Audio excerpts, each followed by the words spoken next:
हरे Krishna, Radhe Radhe. Video शुरू होने से पहले मैं आपको बता दूं कि यह एक सच्ची घटना है। यानी अगर कोई सोचता है कि भला कोई आम व्यक्ति के लिए भगवान गवाह बनकर कैसे आए, तो यह वीडियो उन लोगों को ज़रूर देखनी चाहिए। तो हम कथा शुरू करते हैं। एक बूढ़ा तथा एक तरुण, ये दो ब्राह्मण गौड़ देश के निवासी थे। यह दोनों तीर्थ यात्रा करते हुए जब वृंदावन पहुँचे तो देव इच्छा से बूढ़ा ब्राह्मण बीमार पड़ गए। उनके बीमार पड़ जाने पर उनके दूसरे तरुण साथी ने रात दिन उनकी सेवा की। ईश्वर की कृपा से वह आरोग्य हो गया और अपने तरुण साथी की सेवा से प्रसन्न होकर अपनी कन्या उसी को देने का संकल्प कर लिया और अपनी बात की सत्यता के लिए गोपाल जी को साक्षी कर लिया। तब तरुण ब्राह्मण ने उसकी बात मंजूर कर ली। जब दोनों अपने घर पहुँचे तो तरुण ब्राह्मण ने बूढ़े ब्राह्मण से अपना वचन पूरा करने के लिए कहा, किंतु ब्राह्मण की स्त्री व पुत्र अपने कुलीन घराने के कारण अपनी कन्या उस सामान्य कुल के ब्राह्मण को देने को राजी नहीं हुए। तब पंचलोक इकट्ठे हुए और सब हाल उनको सुनाकर तरुण ब्राह्मण से इस बात की साक्षी मांगी। तब उसने उत्तर में गोपाल जी को अपना साक्षी बता दिया। पंचों ने जब कहा कि यदि गोपाल जी यहाँ आकर इस बात की साक्षी दें तो तुम्हारा विवाह इस बूढ़े ब्राह्मण की कन्या के साथ निसंदेह हम करवा देंगे।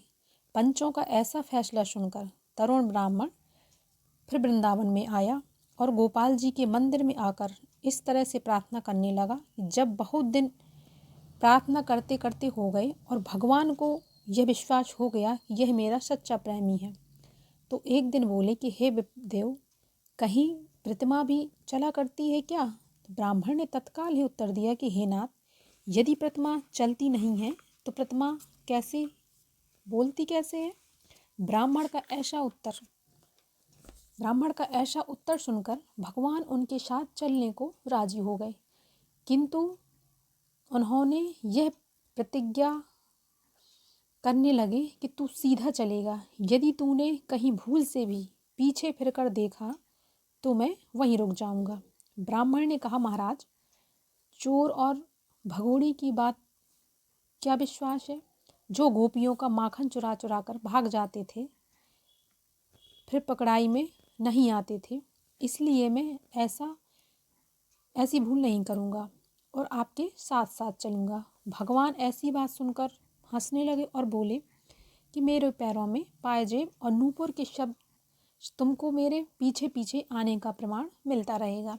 ब्राह्मण ने यह बात सुनकर स्वीकार कर ली और चल दिए। चलते चलते जब अपने गांव के समीप पहुँचे तो ब्राह्मण को भगवान के उस सुंदर स्वरूप के दर्शन की इच्छा प्रबल हो उठी और उसने दर्शन की इच्छा से जैसे ही फिर कर देखा, भगवान तुरंत वहीं रुक गए और ब्राह्मण को आज्ञा दी कि हे विप्रदेव, अब आप गांव में जाकर मेरे आने की सूचना दे दो। भगवान की आज्ञा अनुसार ब्राह्मण गांव में जाकर सब पंचों को लेवा लाया और कहा कि ये साक्षी गोपाल मेरे साक्षी हैं। सब लोग यह देखकर चकित रह गए और उस विप्र ब्राह्मण की कन्या तुरंत उसको ब्याह कर दी। सब लोगों की भगवान में अत्यंत श्रद्धा भक्ति जाग गई। वह गोपाल जी अभी तक श्री जगन्नाथ जी से 3 कोस के अंतर पर घुड़वाल नामक ग्राम में विराजमान है। उसी दिन से उनको साक्षी गोपाल के नाम से पुकारा जाता है। जगन्नाथ जी के दर्शन करने जो लोग जाते हैं वह रास्ते में इनके भी दर्शन करके अपने को धन्य मानते हैं। तो ये कथा आपको ज़रूर श्रवण करनी है। हरे कृष्णा कृष्णा कृष्णा हरे हरे, हरे राम राम राम हरे हरे। तो आपको अगर ये वीडियो अच्छा लगा हो तो सब्सक्राइब कीजिएगा, लाइक कीजिएगा। राधे राधे।